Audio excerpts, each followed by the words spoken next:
के उप मुख्यमंत्री सम्माननीय तारकिशोर प्रसाद जी, बिहार की उप मुख्यमंत्री बहन श्रीमती रेणु देवी जी, भारत सरकार में मंत्री और हमारे वरिष्ठ सहयोगी श्री गिरिराज किशोर जी, श्री गिरिराज सिंह जी, हमारे भारत सरकार में मंत्री नित्यानंद राय जी, हमारे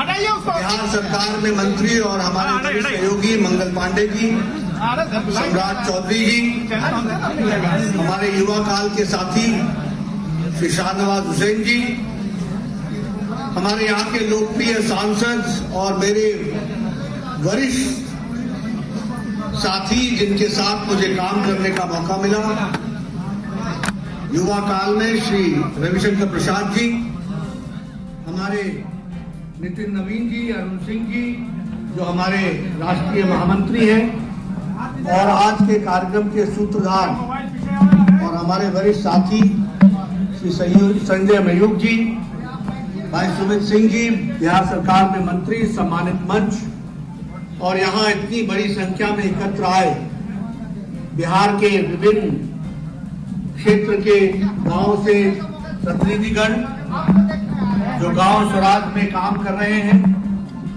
और हमारे मीडिया के साथी, प्रिंट मीडिया, इलेक्ट्रॉनिक मीडिया के मेरे साथी। मुझे खुशी है कि जब मैं पटना आया हूं तो मुझे संजय मयूख जी ने ये रैंडम वेरिएबल फाउंडेशन की तरफ से ये ग्राम स्वराज की दृष्टि से जो चैप्टर 2 ग्राम संसद का चैप्टर 2 है उसमें आने का मौका दिया, और यहाँ आप सब लोगों के साथ ग्राम संसद में ग्राम के विषयों को, ग्रामीण विषयों को लेकर के मुझे बताया गया है कि गहन चर्चा और चिंता होने वाला है। बैठिए ना आप लोग, हटिए ना भाई साहब, हटिए।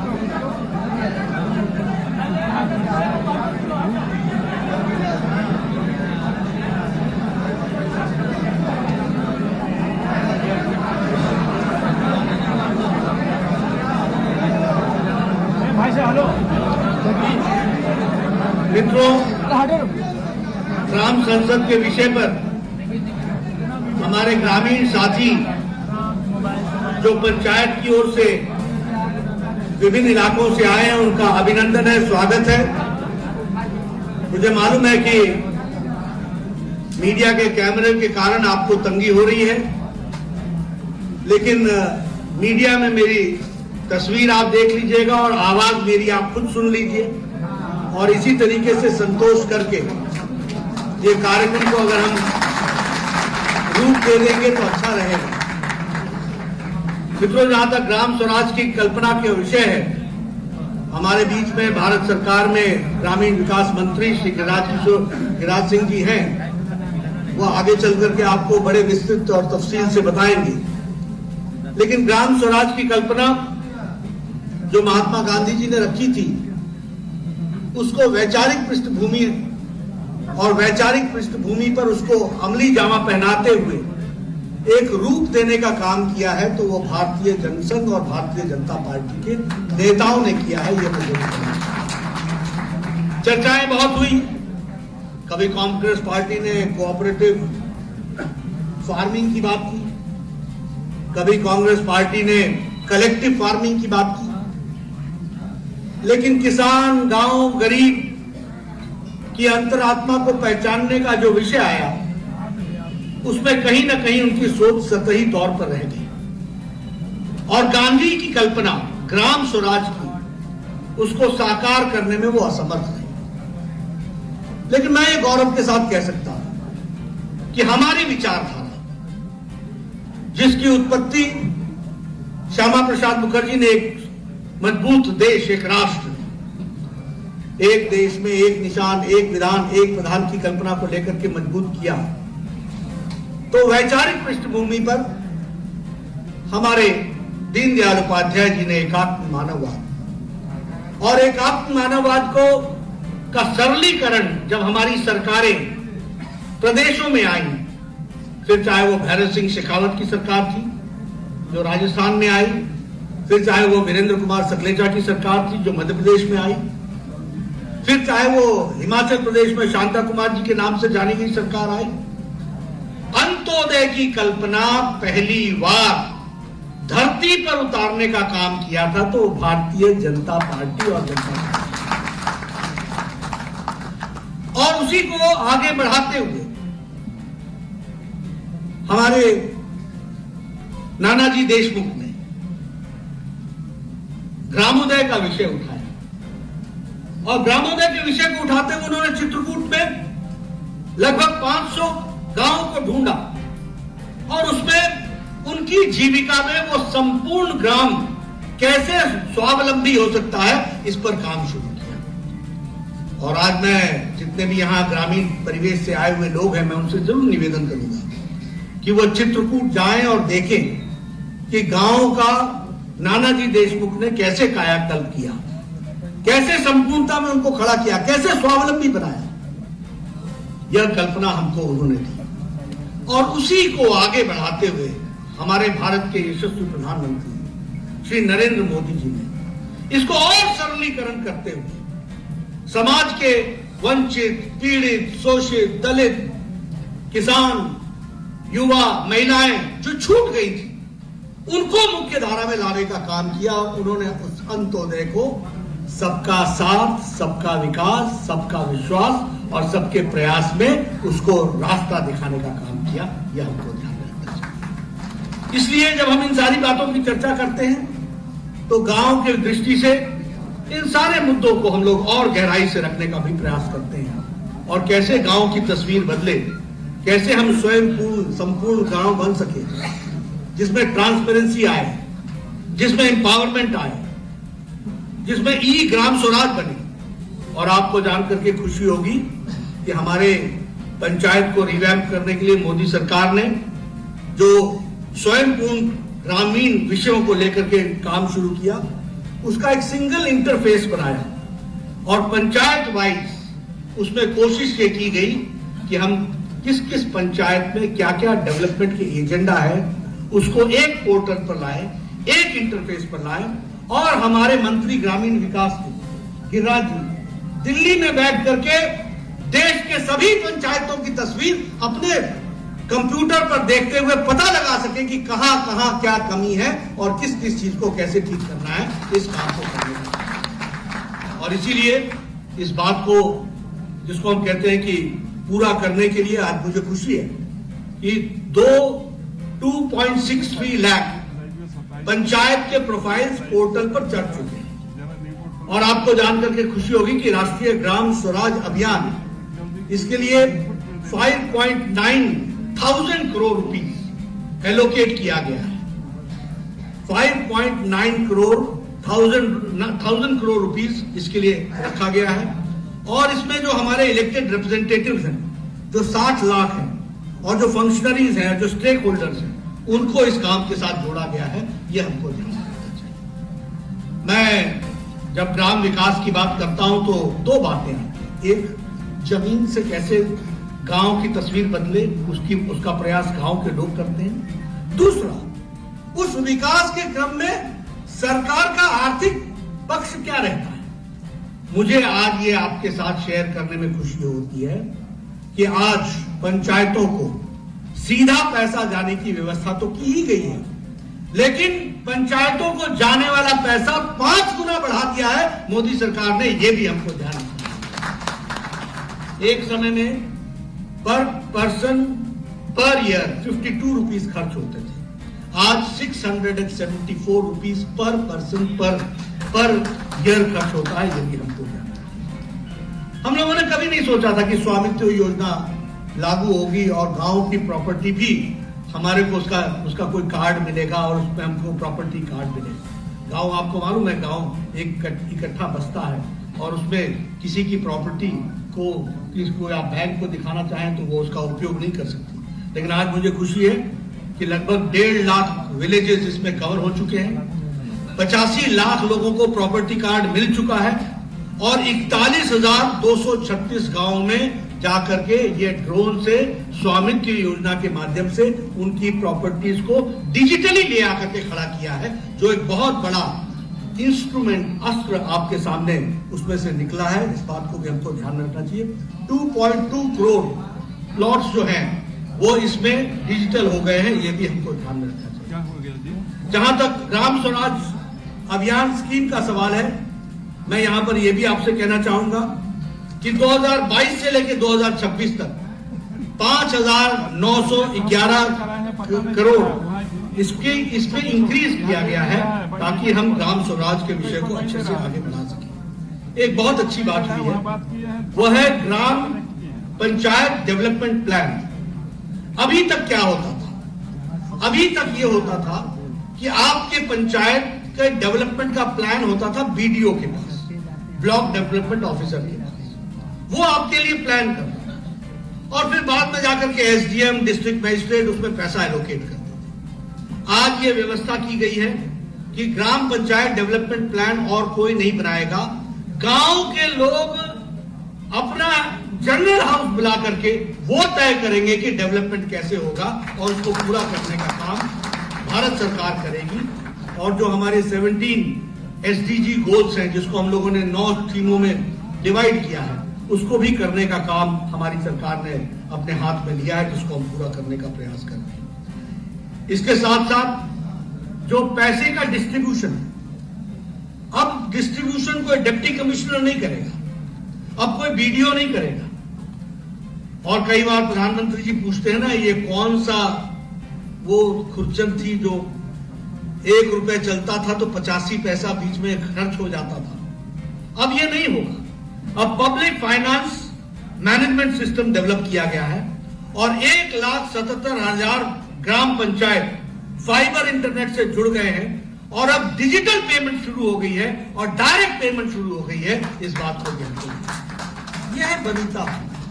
और मैं इसके साथ साथ बहुत सी बातें आपके साथ शेयर भी करना चाहता हूं। मैं बिहार की तस्वीर मैंने अपने शैशव अवस्था में भी देखी है, युवावस्था में भी देखी है और आज भी मैं बिहार देख रहा हूं। मैं गांव की तस्वीर भी देख रहा हूं। मैं कई बार लोगों से कहता हूं कि अगर हमें दक्षिण बिहार से उत्तर बिहार जाना पड़ता था तो समझिए कि आपका दिन गया, सप्ताह गया, पहुंचे नहीं पहुंचे, बच्चा बाबू का जहाज पकड़ोगे, महेंद्रू घाट जाओगे कि पहलेजा घाट जाओगे, कौन सा स्टीमर पकड़ोगे और कौन से हल्फे में जाकर के स्टीमर फिर लौट करके चला आएगा, और वो एलसीटी घाट पर न लग करके वापस कौन से घाट पर लगेगा, भगवान भागवत में। कभी बरौनी का रास्ता पकड़ो, कभी कहीं का रास्ता पकड़ो।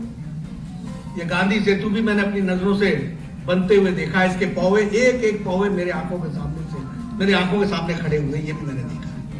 लेकिन आज अगर मुझे रक्सौल जाना हो, अगर मुझे मोतिहारी जाना हो, अगर मुझे चंपारण जाना हो, अगर मुझे कहीं और जाना हो, 4 घंटा, 5 घंटा, 3 घंटा ऐसे पहुंच जाते हैं। ये कैसे अंतर आया? ये अंतर है डेवलपमेंट, ये है कनेक्टिविटी। और एक नहीं, मैं तो कई बार कहता हूं, ये जो गंगा किनारे ब्रिज था, सवेरे में आ रहा था तो मैं एयरक्राफ्ट से देख रहा था, मेरी बचपन की यादें ताजा हो गई। छोटा सा होता था तब मेरी बहन मुझे बताया करती थी कि यहाँ ब्रिज बनेगा, ब्रिज बनेगा।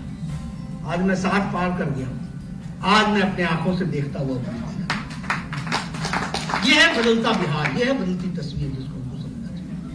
और गांव की अगर हम बात करें, लोग बहुत आसानी से ले लेते हैं, ग्राम स्वराज की बात करते हैं।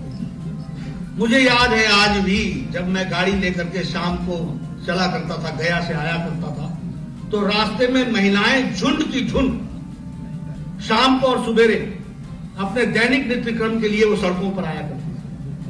और जब लाइट गाड़ी की जला करती थी तो बेचारी रोड से किनारे हट जाती थी। ये भी हमने तस्वीर देखी। आप सोचिए ना कि कैसा भारत था, कैसा बिहार था, जहां महिलाओं की को आजादी नाम की चीज कहां थी। आज 11 करोड़ इज्जत घर बना करके मोदी जी ने 11 करोड़ परिवारों को और महिलाओं को आजादी दिलाई है। इस बात को भी हमको समझना है। 11 करोड़ जहां टॉयलेट बनते हैं तो 11 करोड़ घरों में बच्चे भी हैं। ये सब लोटा लेकर के राम मनोहर लोहिया ने पार्लियामेंट में कहा था, मुझे शर्म आती है कि कैसा भारत है, लेकिन उसको 11 करोड़ शौचालय इज्जत घर बनाने का काम प्रधानमंत्री ने किया। हम पहाड़ से आते हैं, हमारे यहाँ गांव में कोई न कोई महिला किसी न किसी पेड़ से गिर करके अपना कोई टांग तोड़वा के बैठी होती थी, या कोई अपना रीढ़ की हड्डी तोड़वा करके बैठी होती थी। आपको पुराने गांव में पहाड़ों में मिल जाएगी। लेकिन आज गैस का चूल्हा, उज्ज्वला, अब पत्नियां भी बोलती हैं, टक से जलाती हैं गैस और चाय पिलाती है, और पतिदेव को बोलती है जाओ जाओ काम पर लगो लगो लगो लगो काम। ये अंतर आ गया। ये है एम्पावरमेंट, जिसको हमको समझना चाहिए। प्रधानमंत्री ग्राम, मुझे यहां बताया गया 10,000 किलोमीटर की सड़कें प्रधानमंत्री ग्रामीण सड़क योजना में बनी है। 10,000 किलोमीटर। मैं गया हूं लखीसराय, मैं गया हूं समस्तीपुर, मैं गया हूं सारे इलाके। ट्रेन कहां छोड़नी पड़ेगी, कहां से झोला लेके चलना पड़ेगा, कहां जाना पड़ेगा, कहां टांगा मिलेगा, कहां रिक्शा मिलेगा, कहां फलाना मिलेगा। ये समस्तीपुर का सारा इलाका, ये कितना कटा हुआ इलाका था, दरभंगा का इलाका, ऐसे आगे तक आप चले जाओ तो समझो आप दूसरी दुनिया में पहुंच जाओ। 3 दिन बाद लौट करके पटना हो तो लगता था कि आ गए पहुंच गए। आज सड़कों का जाल बिछा हुआ है। किसने कल्पना की थी? 75 साल देश को हो रहे हैं, क्यों अटल जी का इंतजार करना पड़ा प्रधानमंत्री ग्रामीण सड़क योजना के लिए? और अटल जी के आने के बाद 10 साल यूपीए की सरकार ने प्रधानमंत्री ग्राम सड़क योजना को रोकने का काम किया, उसको फिर से तेजी दी तो नरेंद्र मोदी जी ने दिया। ये भी इसलिए we are the champions of development. और हम किसी से सर्टिफिकेट नहीं मांगते। आंकड़ों पे आ जाओ, हम आपको चर्चा करने के लिए हम तैयार हैं। आ जाओ जब भी, जहां भी, जिस प्लेटफॉर्म पर। ये भारत की तस्वीर जो बदली है, इसको हमको समझना होगा। आज हम सब लोग यहां बैठे हैं, आज भी जो बाइडेन साहब मास्क लगा करके घूमते हैं। अमेरिका में, यूरोप में, किसी देश के नेता को देख लीजिए आप यहां सब लोग बड़े आराम से एक दूसरे से बड़े नजदीक बैठे हैं। अब किसी के चेहरे पर मास्क नहीं देख रहा हूं। ये सुरक्षा कवच 200 करोड़ वैक्सीन देकर के, मुफ्त वैक्सीन देकर के, जो भारत को सुरक्षित मोदी जी ने किया, वो किसी ने नहीं किया। India is an example. मैं हेल्थ मिनिस्टर रहा हूं, प्रदेश का भी रहा हूं और देश का भी रहा हूं। भारत इज एन एग्जाम्पल, उदाहरण है अपने आप। यहां मलेरिया की दवाई पहुंचने में 20 साल लग गए, यहां पोलियो की दवाई पहुंचने में 28 साल लग गए, यहां चिकन पॉक्स की दवाई पहुंचने में 30 साल लग गए, यहां पर जापानीज इंसेफ्लाइटिस, जापानी बुखार जो मुजफ्फरपुर के इलाके में होता है, उसकी बीमारी का इंजेक्शन पहुंचने में 100 साल लग गए। 1906 में जापान में इसका इंजेक्शन बना था। योगी जी 2006 में लेकर के गोरखपुर आए इस दवाई। और यहां मोदी जी ने 2020 की जनवरी में कोरोना का पहला केस आया, अप्रैल में टास्क फोर्स बैठाया और 9 महीने में एक नहीं 2 वैक्सीन बना करके भारत को एक तरीके से सुरक्षित किया। सुरक्षा कवच पहनाया, इसको बिल्कुल ध्यान रखना। ये सारी बातें मैं इसलिए कह रहा हूं कि 130 करोड़ का देश था, लाखों की संख्या का गांव है। अगर ये बीमारी महामारी गांव में पहुंचती तो हमारी क्या तस्वीर रहनी थी? लेकिन 200 करोड़, मैं आपको बताना चाहता हूं, it is the fastest and the largest vaccination programme in the world. दुनिया में ये फास्टेस्ट और लार्जेस्ट वैक्सीनेशन प्रोग्राम है। 100 देशों को हम लोगों ने वैक्सीन दी है। 22 करोड़ वैक्सीन हमने उनको दी है। 48 देशों को मुफ्त दी है, 2.5 करोड़ के आसपास वैक्सीन। अब भारत लेने वाला नहीं हो गया, देने वाला बन गया। ये भी हमको जानना, ये है जिसको हमको समझना चाहिए। और इसीलिए जब मैं ग्रामीण विकास की बात करता हूं, ग्रामीण परिस्थितियों, कभी सोचा था कि ऑप्टिकल फाइबर गांव में पहुंचेगा? हमारे रविशंकर जी इसके मंत्री रहे हैं, कॉमन सर्विस सेंटर के। पूछिए, लाखों के हिसाब से इन्होंने ऑप्टिकल फाइबर पहुंचा दी गांव में। एक नौजवान अब सीएससी कॉमन सर्विस सेंटर में आपकी सारी जरूरतों को पूरा कर रहा है। और संख्या मुझे आज याद नहीं है, लेकिन मेरे ख्याल से 3 लाख से ऊपर, 5 लाख गांव में ऑप्टिकल फाइबर पहुंचा दिया। 5 लाख सीएससी, 2 लाख गांव में 5 lakh CSC common service centre पहुंचा है। तो ये है बदलता भारत, जिसको हमको समझना चाहिए, युवाओं की आकांक्षाओं को पकड़ने वाला भारत। मुझे पूरा विश्वास है कि आप सब लोग इस ग्राम संसद में इन सारी चीजों की आप विश्लेषण भी करेंगे, चर्चा भी करेंगे, यथार्थ को अपने सामने रखने का प्रयास भी करेंगे और बदलते भारत में, बदलते हुए गांव की तस्वीर में हम अपने आप को उसमें समावेश करेंगे, उसको साथ लेकर के चलेंगे। यही मुझे कहना है। इन्हीं शब्दों के साथ आपने मेरी बात सुनी। बहुत बहुत धन्यवाद।